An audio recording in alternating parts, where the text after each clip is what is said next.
SMP Earth, a new SMP Minecraft server, which is based on a 1 to 3000 scale replica of the Earth. Many streamers and YouTube influencers, such as Technoblade, Captain Sparkles, AntVenom, and Spifey, have been invited to this new server by its owner, Wilbur Soot.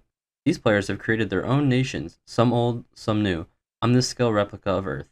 Many nations have been created, and many are rising up in power as well. The biggest nation at this point in recording is the Antarctic Empire, ran by Technoblade.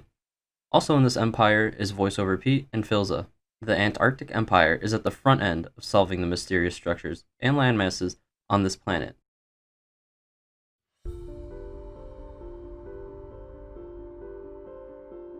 On the launch day of SMP Earth, everyone was released into the map at random locations, majority spawning in Europe. Technoblade, though, spawned in Africa, and soon located a volcano, which got him some basic resources and some glowstone. Techno's plan was to travel to one of the coldest points on the planet, Antarctica. See, the Dynamap, a live updated map which shows players' locations, was released to the players of SMP Earth days before the actual launch. Techno, wanting a good location for his nation, scouted the map and realized that there were some odd structures on a large mountain in Antarctica. So, he decided to go there and begin the Antarctic Empire. Techno traveled from varying nations in Africa to Madagascar to Australia, and then to Antarctica, all the while leaving dibs on every landmass that he stepped foot on.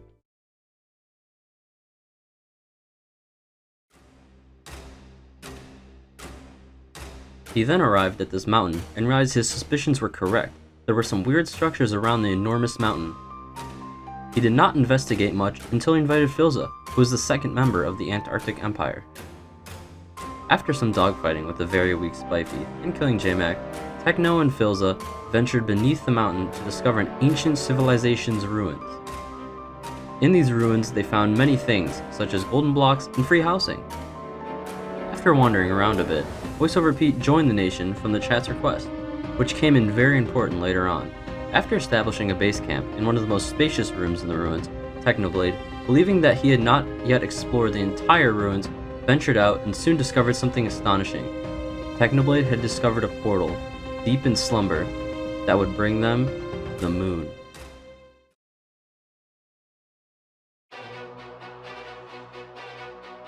At this point, Techno's role of being the leader of Discovery was stripped from him by VoiceOver Pete.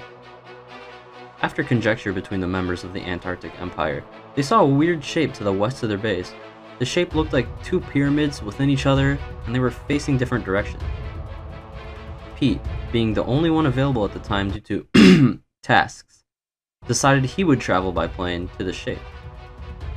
After arrival, Pete discovered many beacons along with an underwater compartment with a chest guarded by a polar bear. Pete had a fierce battle with this bear, but in the end, he defeated it and opened the chest to find a music disc named Octangula? Pete was confused about the item, and after Techno also analyzed it, he realized it must be some weird sort of clue, an ARG.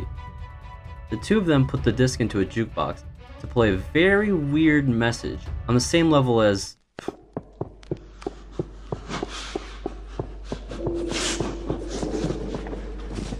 the two of them did not decode the message. Soon after this, both of them ended their streams for the day, which the majority thought would be the conclusion of the action.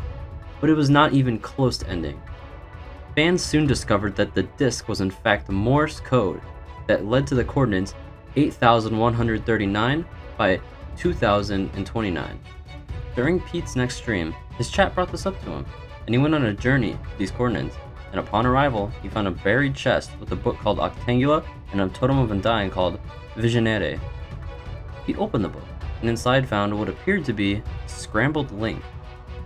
This code was decoded by fans, which found that using the code Octangula on the Visionaire cipher yielded the result smpearth.com/Stella, which at first led to an error 404 page, but soon after this, it led to a countdown timer. The current timer stands around 5 days left. What could the timer mean? What happens when the countdown hits 0?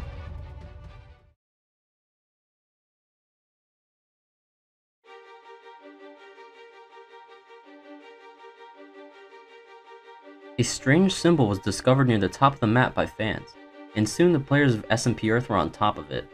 Many wanted Pete to go, but he was unable to. Reflex22 then decided to make the journey to the top of the map and explore this new landmass.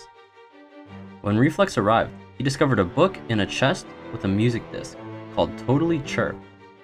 The disc plays the Five Nights at Freddy's 1 song by the Living Tombstone. This was said to be accidentally left in by Chip, and is most likely a red herring. A book titled Tetrahedron with the numbers 67, 49, 75, 76, 32, 65, 26, 27, 86, 45, and 64 was also discovered inside, along with a villager named Nietzsche. Friedrich Nietzsche, an IRL person, was a nihilist. After putting the numbers through a nihilist cipher and using the code tetrahedron, the result is holofractal.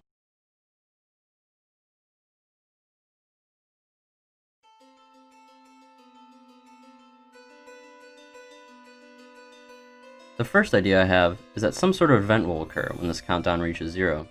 I think that some sort of object will appear on the map somewhere random, and some new item/boss mob will come out of it.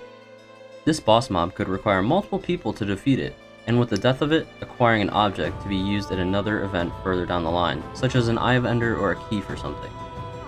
Another reason I believe this will happen is because an SMP Earth dev responded to my Reddit post pondering this question. He stated that the ARG is planned far ahead. However, due to complications, there was an issue with the website due to lack of planning or underestimation of the solving speed. So from this statement, I believe that there was a problem with the website that occurred as the book was found, hence the error 404.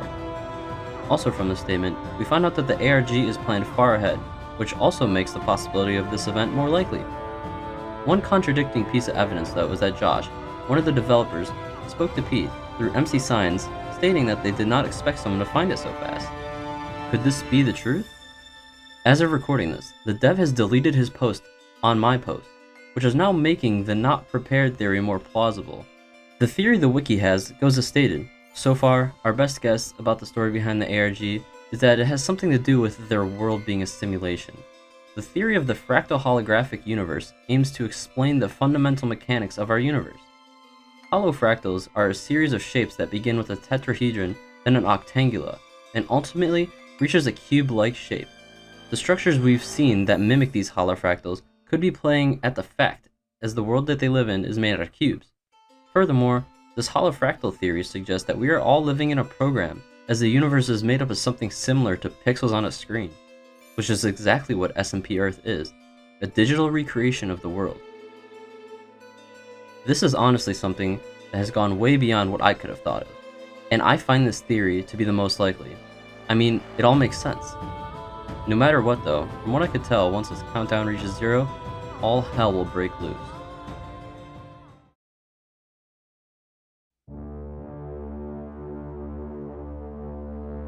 I do believe that there is much more to be discovered on SMP Earth, and that we all have only seen the tip of the iceberg. Who creates these symbols? What do all these items have in relation to one another? Does the Antarctic Empire base have some sort of link to all of this? As of right now, all these are questions that have yet to be answered, but the players and fans are sure to keep finding them to figure this mystery out. This is the end of Chapter 1. As soon as the countdown strikes 0 and more information is revealed, I will be sure to cover it.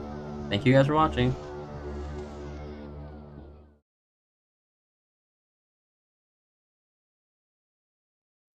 Hey guys, thanks again for watching the video. It's been a long while since I uploaded, and I'm sorry about that. My college semester is soon ending and winter break is upon us. With this extra time, I'm going to try to upload a video every 1 to 1.5 weeks. A lot of time goes into making these videos, and a lot of research does too. Let me take you through the process real quick. So, first I start out by watching VODs and skimming through YouTube videos to understand the base plotline of what I'm researching. I then read some more about the topic on wikis and Reddit posts to hone my knowledge on this subject. After that, I will write the script, which takes about 2 to 3 hours. Then after that, I record the audio for the video, which takes only 30 minutes. Then I edit and find clips for the video, which takes up the bulk of the time, taking around 6 to 8 hours through multiple days. Usually I have a plan of what part of the video I'm going to edit that day. Eventually after a week, I finally finish putting everything together to get the finished product. So that's the process for editing these videos. If you guys want an in-depth video about how I exactly do each of these processes, just let me know in the comments or tweet me at my Twitter, which is in the description. That's all I have for now, guys. Now, let me roll the outro. Hit it.